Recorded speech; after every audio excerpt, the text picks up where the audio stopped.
Cameron Minamy, and welcome to Fitba Indoors with the Ardrossan Company. With me is Andrew Ferguson. Today we're going to be interviewing two Winton Rover players, Andrew McGregor and Kyle Lochhead. So Kyle and Andrew, good evening. How you doing? How are we doing? Thanks for coming on, guys. Appreciate it. Good, eh? No problem. So we're going to just start off by asking you guys to kind of introduce yourselves a wee bit. Tell us about your role in the Winton team and things like that.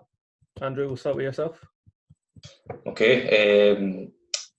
Obviously, Andy McGregor. Been in the Winton 5, going on 6 years now. Been there for playing a bit back in the Ayrshire District League. Obviously, feels like a lifetime ago now. Play centre half. Occasionally can fill in at kicking the ball at the back for right back. That's pretty much my involvement of it. Been there a while then, yeah? I think the current squad I've been there the longest. Signed back with Sandy McLean in 2016, I think it was. Yeah, 2016. Kyle, yourself? I've been Winton Rovers for a year now. So I was at Dalry for 2 seasons and thoroughly enjoyed my time there. But just thought that it was time to kind of move on. So Stevie messaged me in about 1 or 2 o'clock in the morning on a Sunday morning. Thought he was being a bit of a creep, but no, I did listen to him, and what he said about the club, he was bang on. I've been down there, as I said, for the season and thoroughly enjoyed myself, and the way the club was run is extremely professional, and I enjoyed my time there. Yeah, good impression of the club then after the first season? It's not only just the coaching staff that are there, it's the committee members as well. I think there's roughly maybe about between 10 and 14 committee members there, I think. And just the way they treat you, not only as a football player, but as an individual as well. As soon as you get into training, everything's kind of laid out for you. I've got my favourite part, the grub. And also when it comes to game day as well, everything's there. You can go in early if you want, sit and watch a wee bit of the football beforehand, and we've got soup, sandwiches afterwards. But it's top notch, and the things that go on behind the scenes as well, it's brilliant. For race nights to sportsmen's dinners and stuff. So it's very, very well run club. Must be encouraging to come in as a new player and see all that well-organised stuff going on behind the scenes then. Oh, definitely. It wasn't just speaking to the coaching staff, and it was also other players like Ian Cashmore when he was at Dalry and we kind of left together. And he's been at Winton Rovers before, and he spoke so highly of the club. It wasn't just Cash, there was a good few others as well, and whenever I played against Winton Rovers, they were a tough team, and we had a good battles and that. So I think after speaking with Stevie and the boys he was bringing in, it was definitely appealing enough for me to go and sign. And I was probably one of the first to say that I was going to sign for next year, just because of how much I enjoyed last season. Unfortunately, it came to an abrupt end, but I think definitely with the squad that we had and the momentum we created, we would have definitely went on and got promoted anyway. So what inspired you guys to get into football then and kind of pursue it to this level? I'll let the captain go first. To be honest with you, just the only thing really ever got me into football was my dad. Much the same as probably just about every guy that plays football. You start when you're a wee boy, you're doing the part with your dad kicking the ball about and that, and I just get enrolled into my local team. It was Lars Colts. Enrolled through that, done my years playing with my friends, and after that I just naturally progressed onto amateur level for the schoolboy. I spent all my years at amateur playing with, like I say, just my pals. That's all I was interested in. Saturday morning, Saturday afternoon, my pals. And eventually it was Gav Friels at Dalry who was going to give me my chance to move into the junior scene.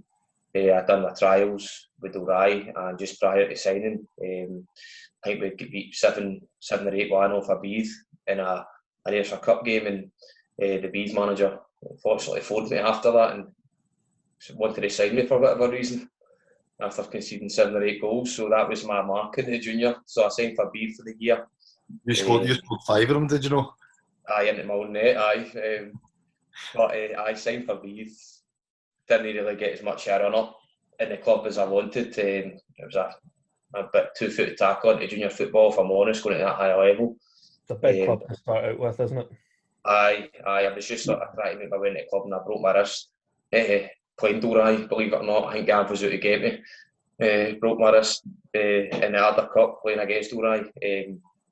So at the end of the season, part of the Scottish Cup junior winning squad, although I wouldn't really class myself as that. And then later at Ardrossan, my dad still comes and watches all my games. So to be honest with you, he's pretty much the inspiration of why I started and why I still do play, because it's a big commitment, obviously. We're working full time, working shifts, having weigh-ins and things like that. But my dad still supports me fully by coming to watch me, and it's a big part of why I did start and why I still do play. What about yourself, Kyle? Similar story? Aye, very similar. I mean, my dad he's been involved in football his life, and I think, he was born and raised to support Rangers and stuff, but I think he's kind of more leaning towards supporting his sons now. Like, obviously, with Blair, my brother, playing with the team as well, and it's ideal for him on a Saturday. My older brother, he's hands full at the moment with 2 twin girls, so he's kind of taking a back seat to football at the moment. But I just, for a young age, my dad getting me out, and my grandpa as well, they just got me heavily involved in football. And I think just during school, like, I enjoyed kind of comparing myself to folk, as in like who I'm playing against. So my primary school wasn't the kind of best of teams, but the kind of local schools, there was a lot of boys that were involved in pro youth clubs, from like Hearts, Celtic, Rangers, etc. So it was definitely enjoyable playing against these boys when it came to school football, and that kind of continued on throughout my school days. I was lucky enough to go and play in the Scottish Cup under-18s final at Hampden with Bishop Briggs Academy, and we played against St Mungo, who are based in Falkirk, and beat them 4-2. So I think that was a kind of a monumental part of my career. I mean, the squad that was there was the only one boy that never played in a team, and that was a goalkeeper. But as I said, there's boys that are playing, that are still playing professional. So that kind of definitely gave me an urge. I kind of took a hit in football when I unfortunately never kind of got a full-time contract when I was at Partick. But there's Andy slapping away because I had to do a wee name drop there. The boys all but it didn't work out, and like I've definitely been a journeyman. I've definitely had a lot more clubs and a lot of players in the whole of Scottish football, probably world football. But it's been difficult after that. But I've certainly enjoyed the juniors, and I'm looking forward to the new West of Scotland League starting up. Okay. The next question is: have there been any like standout moments from your career? You know, maybe your favourite goals scored, or your favourite memory related to football. Favourite memories, like I say, was being part of the Beeve 2016 Scottish Junior Cup winning side. It's a nice ball forward. This is dangerous. And Reid. It's a goal! It's a goal to Beeve. McGowan. Lovely back heel. It's a shot. It's a goal! It's another goal for Beeve. A wonderful goal. Look at the crowd over there, ecstatic. I didn't get as much involvement, obviously, as I said, but being part of that team and seeing, like, even just being able to train with the players and see the quality that's available, and it really opens your eyes to some of the junior players out there could definitely play higher. Juniors are a really competitive league. Some of the the talent the boys have got second to none. So like I say, being part of that squad was big enough for me, especially my first season. And like Kyle, back in 2010, played for Lags Academy. We won the Scottish Schoolboys Junior Cup as well, or the Junior Shield as they classed it. So back then, I don't know how different it was when Kyle played, but it was out of 232 schools. We progressed through away trips to Stornoway. We pretty much covered all of Scotland to get to the final, where we beat, I think it was Wishaw Academy. I think we won 4-2 maybe in the final. So they're probably my two standout moments.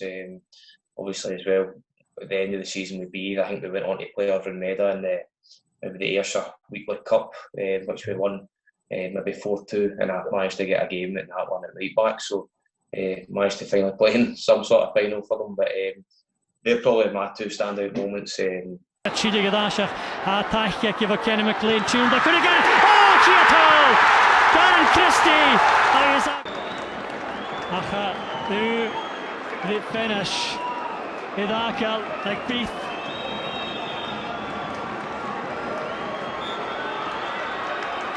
After Kuchi Michel. He's Hastay! A Beef. It's Kuka Juniors. The heart of Hooker. Let's see the finish action. Speaking of the Bees game, I've got a lot of fond memories of that one. I'm a Bees boy myself, so town was absolutely jumping that night. Yeah, Beef was second to none. It's a shame I couldn't stay on it because I was up for college the next morning back up in Tullyallen, but it was a good night while it lasted. Yeah, what about yourself? Any kind of standout moments from your career you'd like to bring up? Well, I mean, when I kind of started off with football, like, I mean, I was kind of playing boys club up until like maybe kind of 15, 16 years old, and I ended up getting picked up off of St Johnstone playing a school game, and I signed there for a year and a half, and I absolutely loved it, and then ended up moving on to Partick, as I said, but probably, I mean, when I've scored, there's been a couple of free kicks that I've scored, but probably 1 in 100 free kicks that I'll score. Most of the free kicks go away over the wall, and I'm not talking about the wall in front of me. I'm talking about the wall behind the goal. It's always the way, isn't it? So I've lost a few footballs, I must say. Probably almost liquidated a few of the clubs as well. But probably making my debut with Partick Thistle as well was up there with my dad and my uncle and my brothers being there. Just I was like a fish up a tree. I was only on for about 4 minutes, but it was some experience, and absolutely loved it. Again, school football as well. That season, like when we won the Scottish Cup, we went to different places like Edinburgh and Stranraer and through to Larbert, and we weren't beating teams. We were absolutely scalping them. Like we're scoring at probably minimum 5-6 goals a game, just with the team that we had. So that kind of the bunch of boys that I grew up with and played with were exceptional. And then probably the best year that I had in junior football, even though I never played a lot, was with Blantyre Vicks.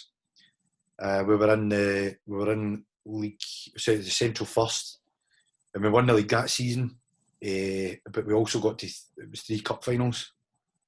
That was the Evening Times Cup, the West, and I can't remember the other one now. And unfortunately, it just didn't work out for me. I only played about 20 minutes over the 3 finals, but just to be part of that squad was incredible, and just the kind of the nucleus of it and the kind of the team cohesion we created was outstanding. So that was probably up there with one of the most memorable seasons that I've had in football.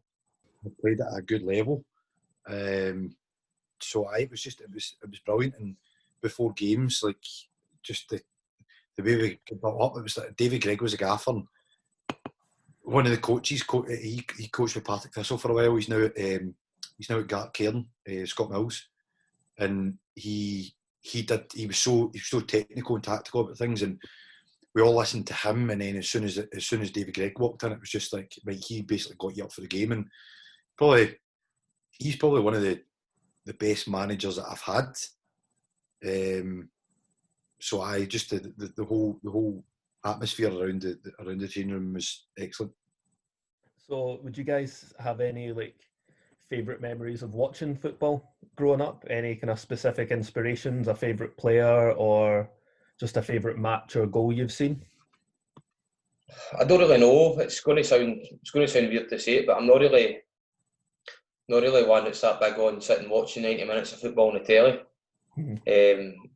I watch Old Firm games, I watch Champions Leagues, things like that. But as much as I like to see a team doing well, I don't really have it in me for 90 minutes. I never did when I was young. I would always be 20 minutes into a game and I'd want to go to the back of the football myself.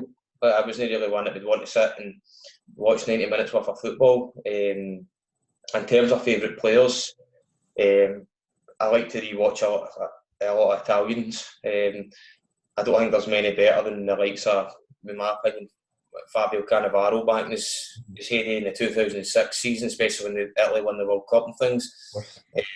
Nowadays, I'm probably a massive fan of the likes of Sergio Ramos. Ramos pour ce coup franc, oh il est beau! Quel golasso! De Sergio Ramos, coup franc, exceptionnel! I like to watch folk who are obviously good at the similar positions. You get a similar number of bookings as him, don't you, Andy? Aye, me and Sergio are on a par, I think. That would be impressive. Yeah, we're on a par. It's if only we had the same hairdo. I would say probably my kind of most my favourite goal I've probably ever seen was Zidane's goal at Hampden. My gran and grandpa stayed at Aikenhead Road. Well, my gran's still there, and we actually went out beforehand because they had all the kind of marquees and all that set up for all the both sets of supporters, and we ended up going to the Real Madrid section and just kind of walking about and taking the atmosphere in. It was amazing, and all the Spaniards were celebrating away because they reached the Champions League final. And then I can remember watching that night in the volley with his so-called weaker foot. Roberto Carlos. Solari. That's a good ball for Roberto Carlos. Hooked into the penalty area towards Zidane. Fantastic! Real Madrid come alive with a breathtaking goal. Scored by Zinedine Zidane. I can watch any football. Whenever it's on the TV, I'll stick it on. And but like for growing up, I'm a Rangers man, so I can remember my first game going to. It was Rangers against Dundee, and Rangers won 3-1, and Ravanelli was playing with Dundee at the time. And I can remember Paolo Vanoli, who was the left back for Rangers at the time, scored an absolute belter with his left foot into the top right corner. Arveladze. Now then, plenty of space for Paolo Vanoli. Tries a long one. Hey! What a goal from Vanoli! He must have been fully 30 yards out there. What a way to score your first ever goal for your club. I mean, I loved watching Zidane. Zidane was just an utter joy to watch. But obviously, growing up as a Rangers fan, I really enjoyed watching George Alberts. And Fernando Ricksen was also another one.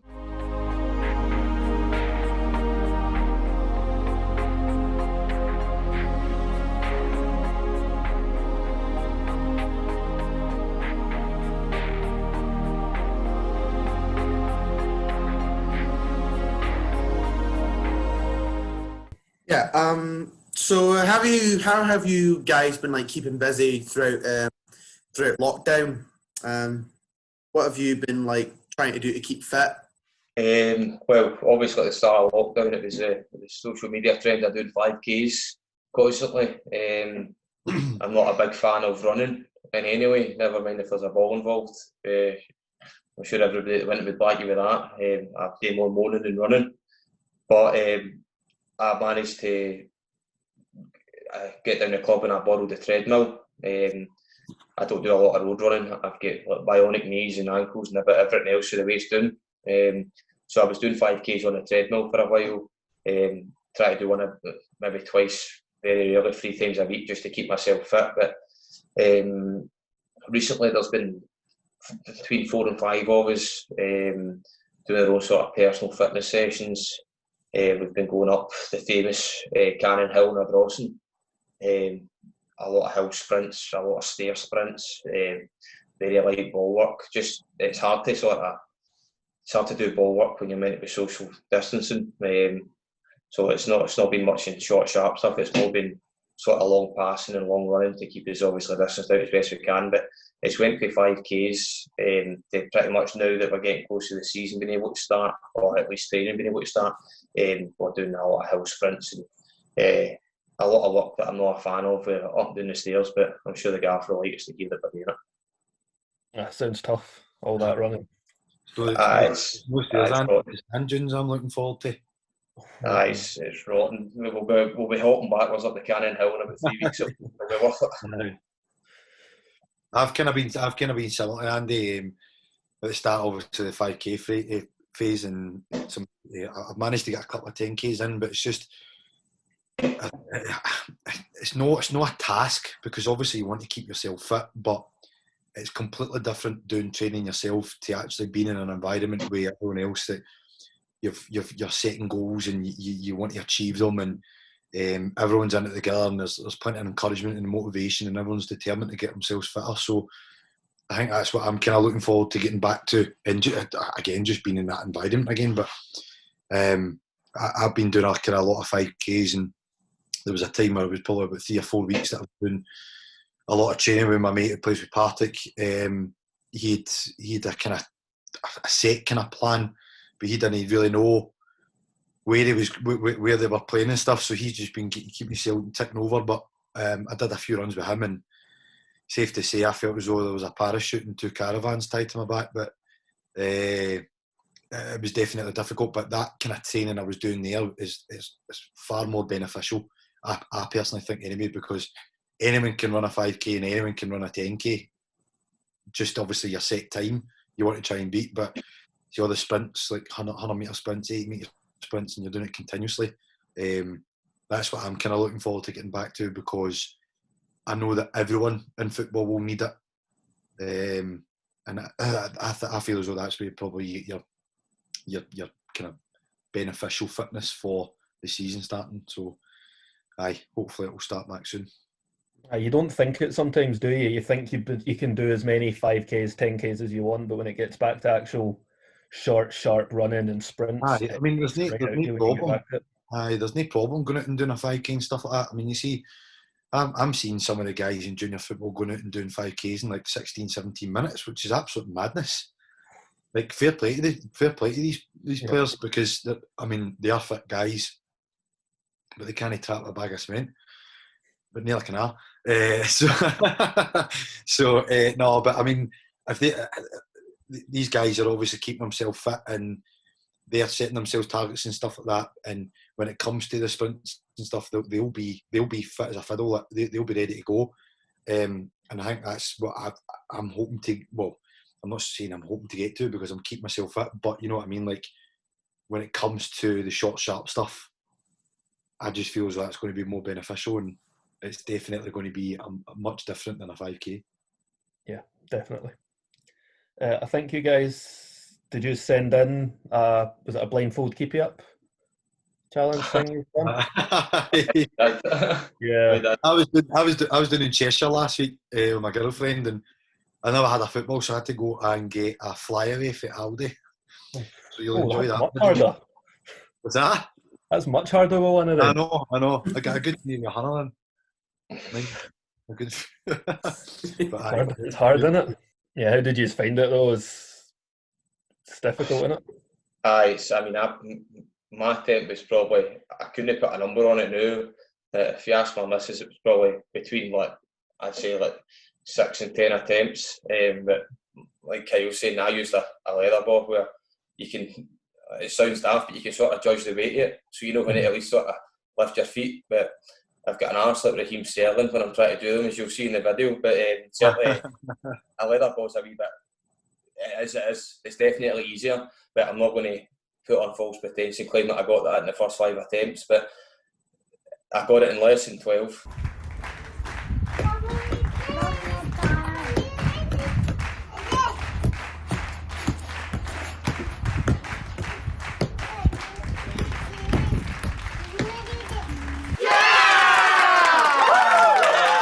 there was absolutely not a chance that I was going to get any more than what I got, but obviously Breeze the will viewers take will that fly enjoy it. away anywhere.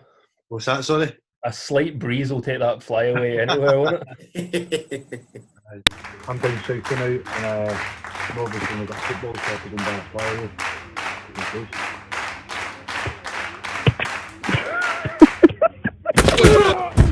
See, I had a go at it at one point as well. I think I got maybe 3 after about 20 attempts.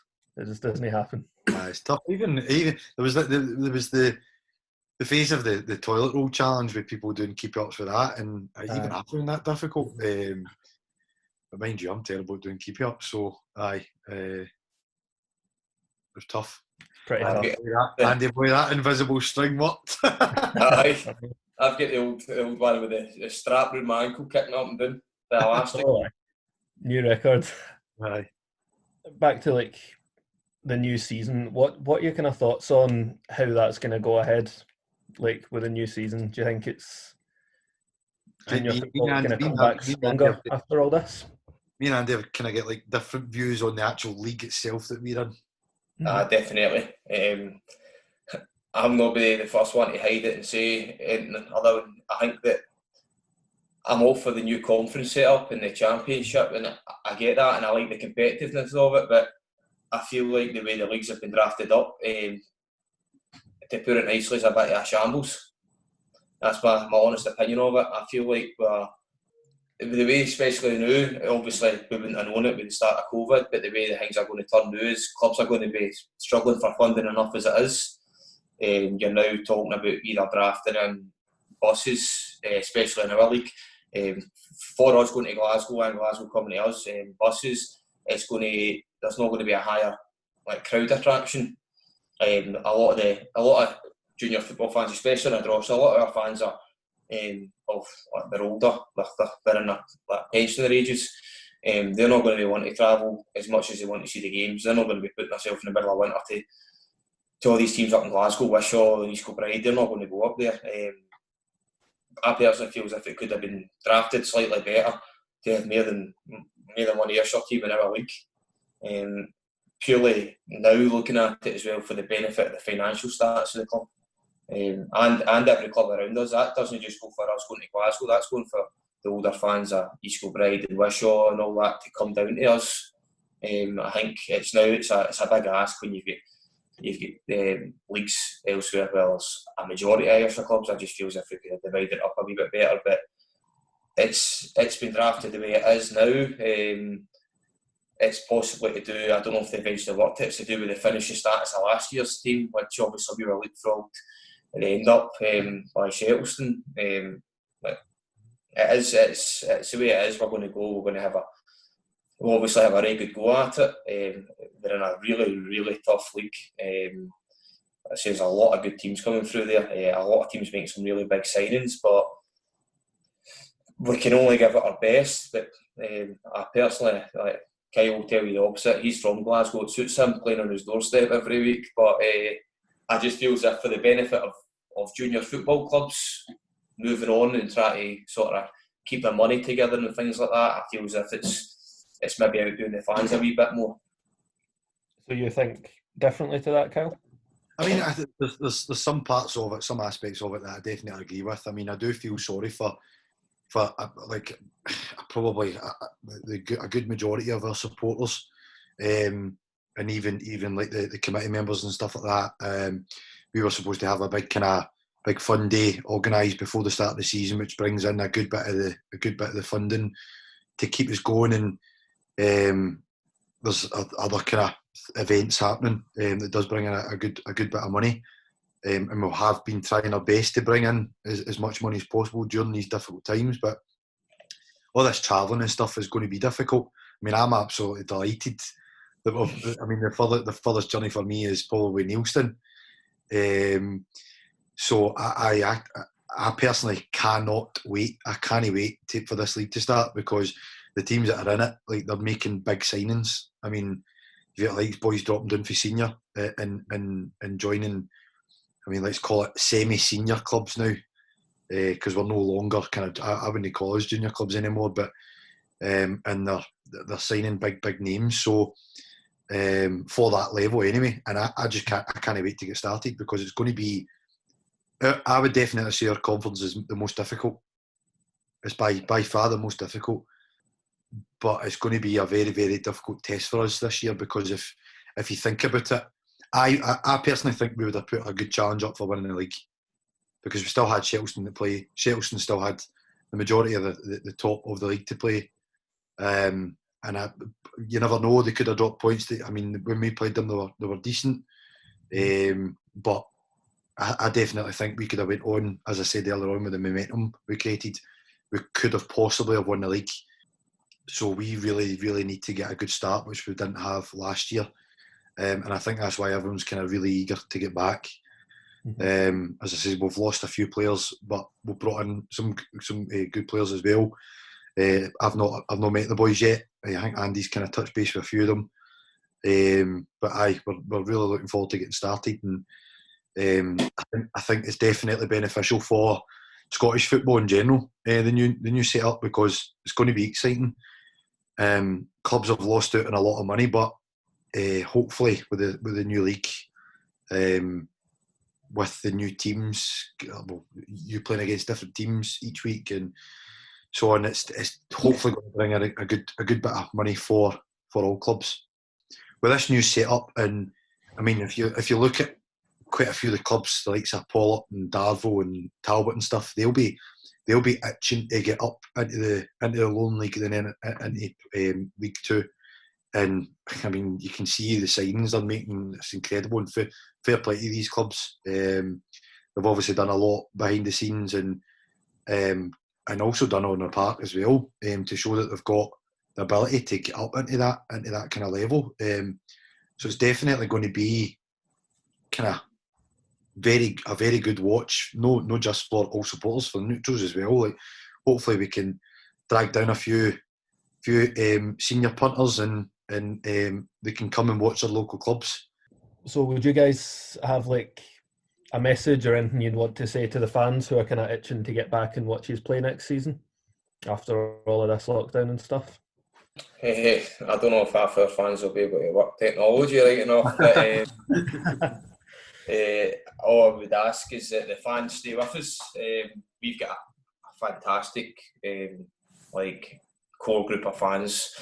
Ardrossan, like Kyle said at the start, to the committee, right the way down, right through. Ardrossan fans, Ardrossan's club. Like I say, we have the fun day. The turnout is massive. Even if some of the families aren't into football, they bring the kids along because their grandpas and their uncles and their aunties were all something to do with the committee. So we've got a really big basis. So we would just obviously ask for them to stick with us, support us as much as we can. Hopefully we can hit the ground running and try and get some sort of security in a good position in the league table. I would definitely echo that, but just also a big we can't, Ardrossan and the players and everyone in the club just can't appreciate all the help that they've given us during these difficult times, and we thank everyone for supporting us. And as I said earlier, the start that we had last year to the finish that we had, I personally don't think we did ourselves justice. I definitely think we had a team there that should have definitely got promoted and hopefully, but we'll never know, have won the league. So just thanks very much for all your support last season. Obviously it came to an abrupt end, but with the new league starting up, it's going to be a difficult task. Definitely is. We'll just reiterate a fact that a young fan of ours, wee Brian, young age, he's probably Winton's biggest fan. He's worked with the help of his dad through lockdown. He's been doing the majority of our fundraisers. I can't quite put my finger on exactly the age he is, maybe about 8 or 9 years old. But he's raised hundreds of pounds for the club during lockdown, doing like his own wee bits and pieces on the side, which the players can't thank him enough for his efforts, and his dad obviously for helping him, but he's been a real great help for trying to get whatever money we can through the door. From our own behalf, Andy and I, and everyone at the club, we can't thank everyone enough. So, hopefully we'll be back soon.